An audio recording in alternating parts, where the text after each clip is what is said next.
Welcome back to the channel. If you ever wondered what DPS your summons do, then press subscribe button, because in today's episode we're going to analyze all the numbers.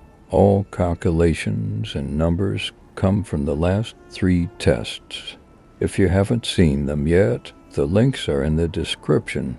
It should be noted that all stats are from my frame-by-frame analysis, and I cannot guarantee they are 100% accurate. However, I have tried to make them as accurate as possible, and I believe that if they differ from the true values, then it is a negligible difference. Everything has been said, so let's get to the actual content.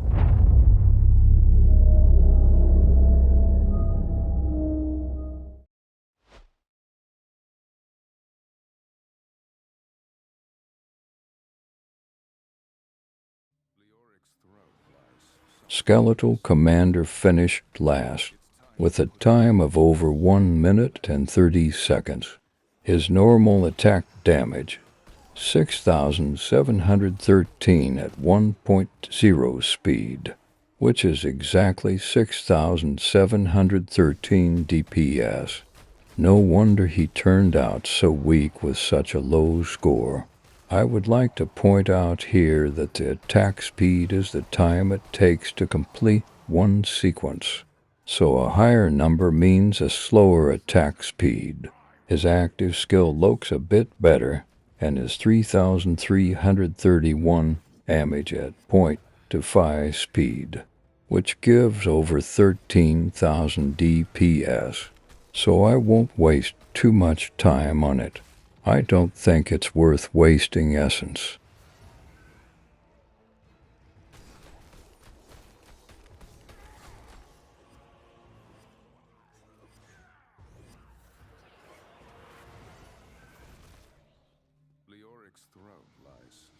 Regular skeletons achieved a slightly better result and took 9th place. Damage does not look impressive, but we must remember to multiply it by 4. The speed is the same as in the case of Commander. As a result, we get decent DPS for a summon without essence. The situation looks even better when using an active skill that increases their attack speed by 80% for 4.5 seconds.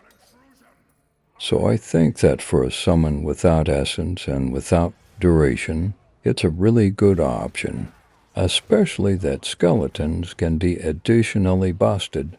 They hold aggro well, they have area damage, and you can use thorns on them, so it's a good option if you don't want to waste essence. But is it the best?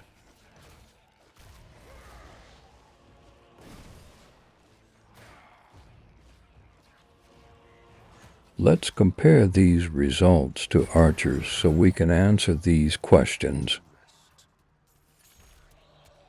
They took a very good 4th position with a time of less than a minute. Note that they only attack one target, but regular skeletons need at least 2 targets to keep up with archers. Archers are noticeably slower, but deal much more damage, which gives the best skeleton DPS over 17,000. Of course, that's not all, because here we can also increase their attack speed by 80%, which in practice gives a very impressive DPS. Here it is also worth mentioning that the results do not include critical hits. So we're talking about the baseline here. In practice, the more we add bonuses to damage and crits, the greater the difference in DPS. This is the nature of baseline DPS. Keep that in mind. So if you decide to use regular ones, you lose at least 30% of effectiveness on this type of summon. Of course, you can say that regular skeletons have area damage, but the test clearly showed that even in such a crowded place they didn't even come close to archers. The decision is yours.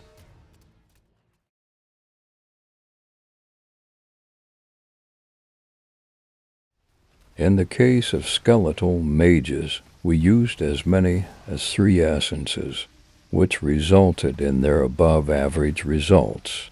So let's see what the numbers say. The lasers took the 6th position, which is the worst of the mages. However, it must be mentioned here that they were not well placed. Technically, they don't have the worst DPS. On the other hand, you have to keep in mind the time you will waste for their correct position. But as a result, we have almost 10k DPS per unit. We could easily have to without any extra essence.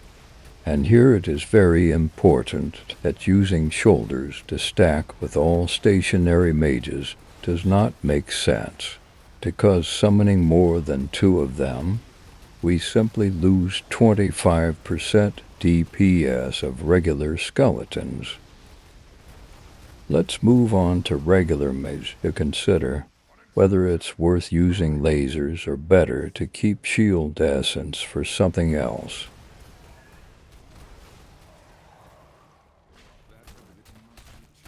Regular skeletal mages got 5th time in the test, which is quite a good result, especially since you don't need any essence to reach the numbers on the screen. You don't have to waste time for their position.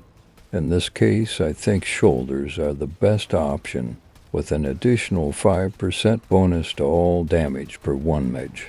Also, you don't want to have more than 2 of them. So in my humble opinion, the difference in DPS between them and lasers is too negligible to consider using lasers. But of course, it's up to you to decide. The only thing I can say in addition is that the higher the attack speed, the greater the chance of applying, for example, a seeping bile.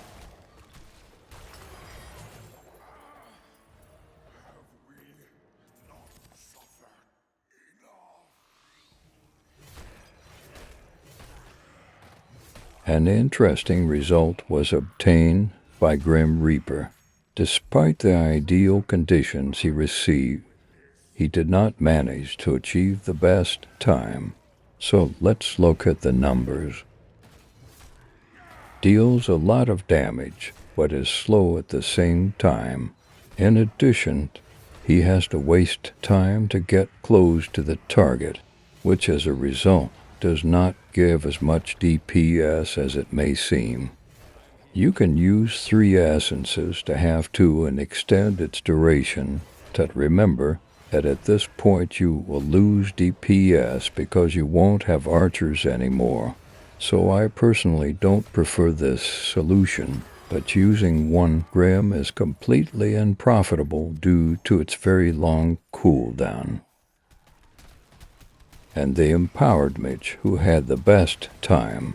In general, he is exactly the same as the regular, but has a few skills. In doing DPS, we are most interested in bone spirits. So we have a 25% chance that our mage will use this skill. It is worth noting that it is not worth increasing the mage's duration, because bone spirits do not work for the entire duration. It is better to choose essence for archers. So this is how we get the highest potential DPS for mages.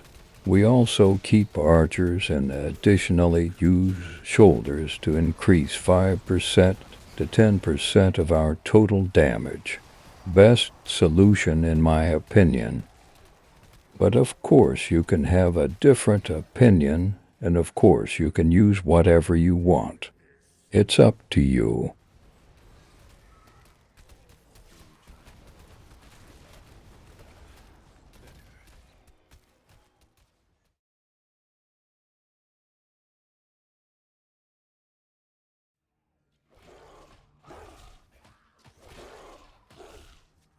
Speaking of golems, the regular golem turned out to be the slowest, completely unprofitable in the case of doing DPS.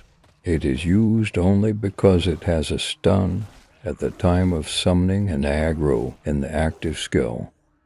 It is worth noting that in the case of most golems, it does not worth to use an active skill. It reduces DPS.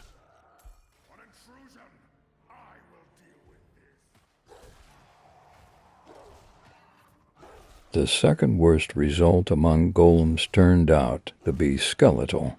Unfortunately, for most of the time he was in normal form, so let's check the numbers. As you can see, it deals a lot of damage, but its problem is speed.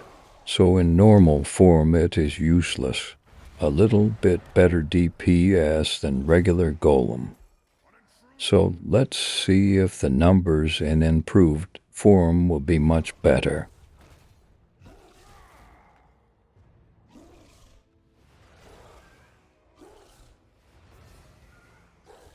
So as you can see, maintaining improved form is much more beneficial. It's worth adding here that this damage is area damage. This golem has a huge hitbox for its strikes and for thorns. Remember that.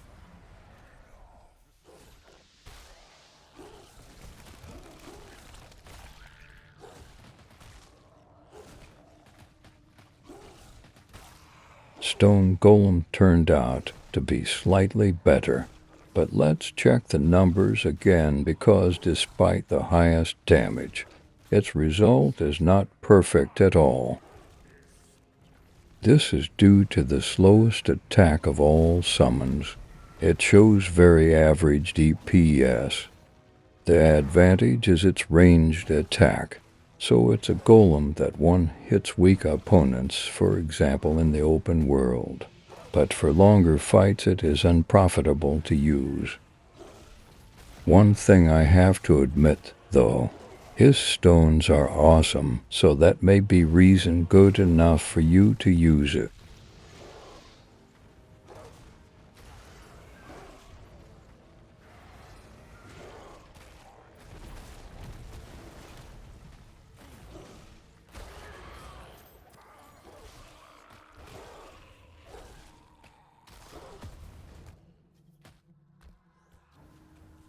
In this way we reached the best test result achieved by Fire Golem. So let's see what the numbers say and whether they will be clearly better than others. In this case, each source of damage will be presented separately. In the case of a normal attack, it is only slightly better than a regular golem. But the main thing is that either it is not area damage or its hitbox is so small that it mainly attacks one target. However, his aura already has AoE damage, although it doesn't do great DPS, and his active skill does good damage. But you have to remember that during this time you are not attacking with a normal attack, so the values are so similar that you only gain area damage with the skill instead of single target with normal attack. So it can be assumed that DPS on one target will remain constant. Either way, the result is pretty decent DPS. It's good, but not the best, because the Skeleton Golem performs better in its enhanced form, and all of its damage is area of effect. So here we can assume that in some circumstances a Skeleton Golem will be better than a Fire Golem. I think now you have all the information to choose the best summon configuration. I also invite you to write what you think about it in the comment. Don't forget to hit the like button for my tedious work and subscribe to stay updated. Also check how the test looked like in practice. And as always, thanks for watching.